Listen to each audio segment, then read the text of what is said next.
The year was 1868, and in the shadow of New Mexico's Sacramento Mountains, a wealthy rancher made a decision that would doom his entire bloodline. Jonas Cartwright needed horses to expand his cattle empire, so he took 27 magnificent animals from the Mescalero Apache, left false trails to blame another tribe, and believed his power and position would protect him from consequences.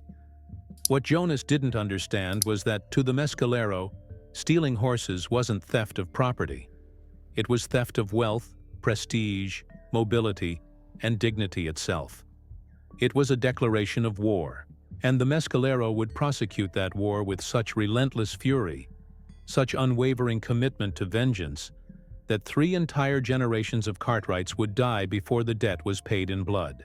This is the story of a 44-year blood feud where a sacred oath of revenge outlived everyone who made it, where honor demanded that grandchildren finish wars their grandfathers started, and where the last Cartwright fell in an ambush, knowing his family name would die with him because of 27 horses stolen decades before he was born. Before we continue with this extraordinary tale of vengeance spanning nearly half a century, we want to know where you're watching from.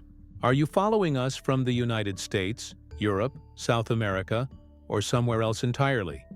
Drop your location in the comments because we genuinely love seeing how far these stories of conflict and honor reach across the world. And if you haven't subscribed yet, this is the perfect moment to hit that subscribe button. We're working hard to reach 1,000 subscribers, and your subscription truly matters to our channel. We bring you the most gripping stories of blood feuds and family wars that shaped history, and we don't want you to miss a single episode of what's coming next. To understand how stealing horses could ignite a war lasting 3 generations, you need to understand what horses meant to the Mescalero Apache. These weren't just animals or tools of transportation. Horses were the foundation of Mescalero society, the measure of a man's wealth, the source of a warrior's prestige, and the physical embodiment of freedom itself. The Mescalero were among the finest horsemen in North America, riders who could perform feats on horseback that left witnesses convinced they were witnessing something supernatural.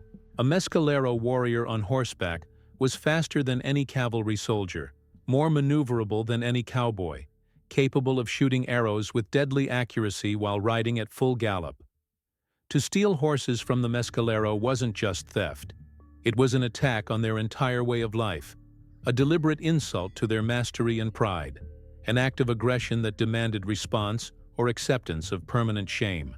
Jonas Cartwright was a practical man who saw the world through the lens of profit and expansion. By 1868, he had built a substantial cattle operation in the valleys below the Sacramento Mountains, but his ambitions required more horses than he could afford to buy or breed.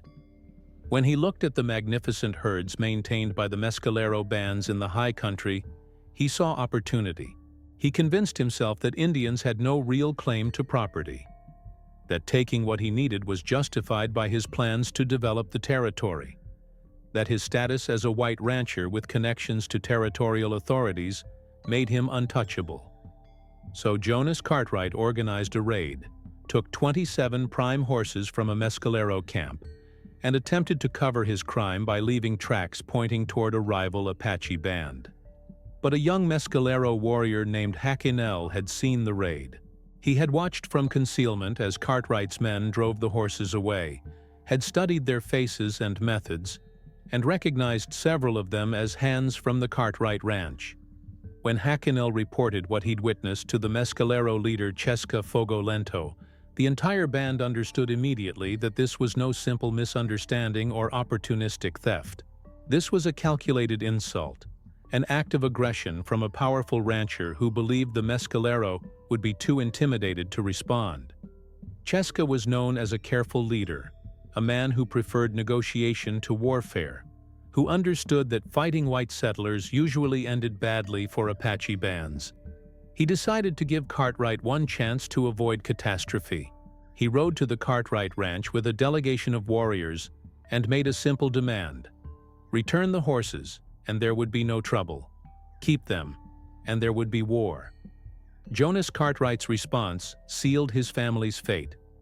Instead of negotiating or even pretending to consider the demand, he ordered his men to open fire. Bullets tore through the air as the Mescalero delegation scattered, miraculously escaping without casualties, but carrying back to their people a message clearer than any words. Jonas Cartwright believed he could steal from the Mescalero and kill them if they objected, all without consequences. That night, Cesca Fogolento gathered the warriors and made a decision that would echo through decades. The Mescalero would take revenge not just for the stolen horses but for the insult, the attempted murder, and the arrogant assumption that Apache lives and property meant nothing. And this revenge would continue until the Cartwright family understood the true cost of their theft. The first strike came within weeks. Mescalero warriors descended on Cartwright ranch buildings in the darkness before dawn, setting fire to corrals, scattering cattle and disappearing into the mountains before anyone could organize pursuit.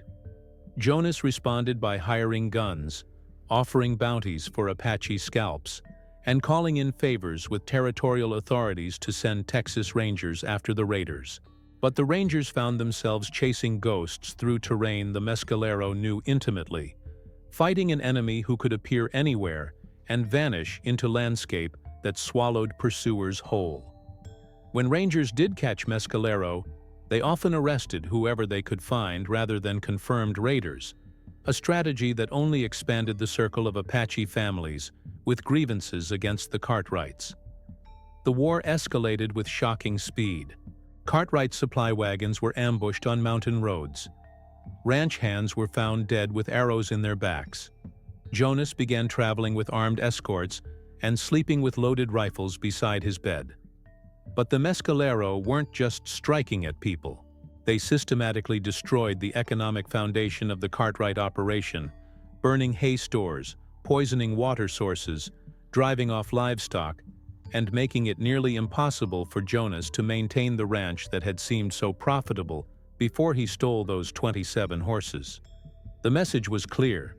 The Mescalero would make Jonas pay every day for what he'd taken, would turn his dream of expansion into a nightmare of constant siege.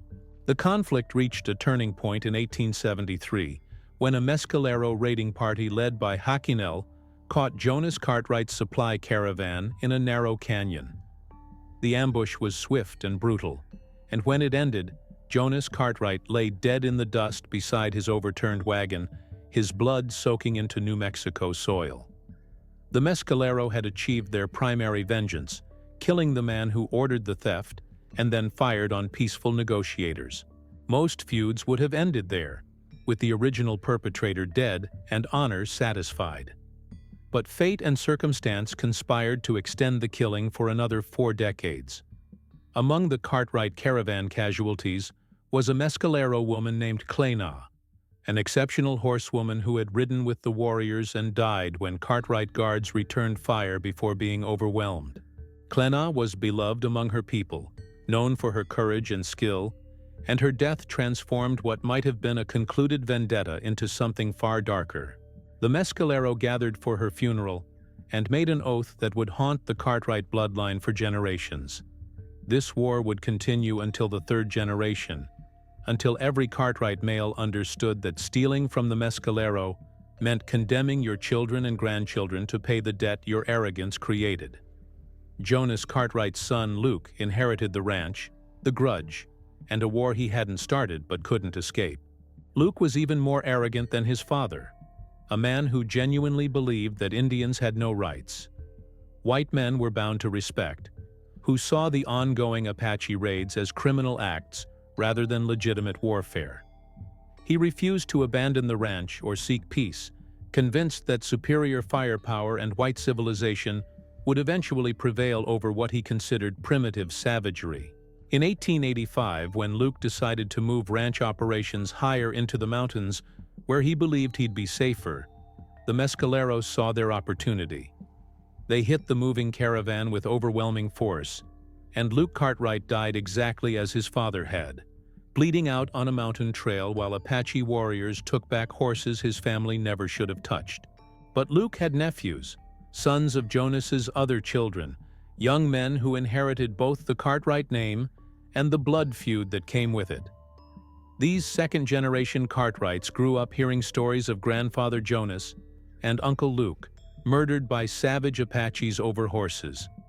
They didn't hear about the original theft, the attempted cover-up, or the shooting of peaceful negotiators.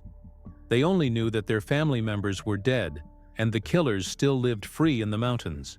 So they took up the war, organizing their own raids against Mescalero camps, hiring gunmen to hunt Apache families, and perpetuating a cycle of violence that neither side could break, even as the original participants died of age or battle.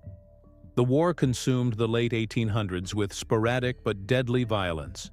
Cartwright ranches became armed fortresses, their occupants living in constant awareness that death could come from any shadow or ridgeline. Mescalero families told their children about the sacred oath, teaching each new generation that the Cartwright debt remained unpaid, that honor demanded vengeance even decades after the original crime. The conflict had developed its own terrible momentum, a self-perpetuating cycle where each death created new grievances that justified the next killing. By the turn of the century, the third generation had inherited a war most of them barely understood. Young Cartwrights knew they were supposed to hate Apaches, but couldn't always remember why beyond vague family stories of treachery and murder. Some of these younger Cartwrights, horrified by the endless bloodshed, actually attempted to make peace. They reached out to Mescalero leaders, offered compensation, suggested that 40 years of killing was enough. But the young Mescalero warriors, raised on stories of the sacred oath sworn over Clena's grave, refused any peace that didn't fulfill the promise made by their grandfathers. The oath demanded vengeance until the third generation, and they would not dishonor their ancestors by abandoning that sacred commitment. The final chapter of the Cartwright-Mescalero War came in 1912, when the last male Cartwright descended from Jonas's line died in an Apache ambush while riding through a canyon he'd traveled 100 times before. The young man barely knew why he was a target, understood only that carrying the Cartwright name meant living under a death sentence imposed before his birth. When Mescalero warriors confirmed his death, they gathered at the site where Clena had fallen nearly 40 years earlier and declared the oath fulfilled. 3 generations of Cartwrights had paid for Jonas's theft and arrogance. The debt was settled. The war was over. The Mescalero constructed what they called the Circle of 27 Horses, a memorial in the high country marking the end of the longest blood feud in New Mexico Territory history. In Lincoln County records, the conflict became known as the War of Three Sekusi, using the Apache word for generations. Local families, both white and Indian, used the story as a cautionary tale about the true cost of theft and dishonor. The lesson was stark and undeniable. Steal from the Mescalero, and your grandchildren will pay the price. What makes this feud particularly haunting is how it outlived everyone involved in the original crime. Jonas Cartwright died within 5 years of stealing those horses. Hakinel, who witnessed the theft, died of old age having fought in the war for over 30 years. Cheska Fogo Lento, who tried first for peace, lived to see his grandchildren carry on the fight. The sacred oath sworn over Clena's grave became more powerful than any individual life, a promise that transcended generations and consumed dozens of lives in service to honor and revenge. Children fought and died over horses stolen before they were born, fulfilling obligations created by ancestors they never met. The Cartwright family line ended not with a dramatic final battle, but with quiet extinction. The last Cartwright male died childless, and the name that Jonas had worked so hard to establish in New Mexico Territory vanished completely. The ranches were sold or abandoned, buildings fell into ruin, and in the end, all that remained of the Cartwright legacy was a footnote in territorial histories about a family destroyed by one act of theft and arrogance. A bloodline erased because a man stole 27 horses and believed he could escape the consequences. The Mescalero survived, their culture and people enduring despite decades of war, and the larger conflicts with American expansion. The Circle of 27. Horses still stands in the Sacramento Mountains, a stone monument to the power of oaths, the price of dishonor, and the terrible arithmetic of revenge, where one theft equals 3 generations of death. Today, it serves as a reminder that some debts can never be paid in full, that honor can be more valuable and more dangerous than gold, and that the sins of fathers truly do visit their children unto the 3rd generation when pride and vengeance replace justice and mercy. If you found this story as powerful as we did, now is the perfect time to subscribe to our channel. Hit that subscribe button and help us reach our goal of 1,000 subscribers. Your subscription genuinely matters and helps us continue bringing you these incredible true stories of blood feuds, family wars, and the vendettas that shaped the American West. Turn on notifications so you never miss an episode, and join our growing community of history enthusiasts who want to understand the real stories behind the legends. Because history isn't just dates and names.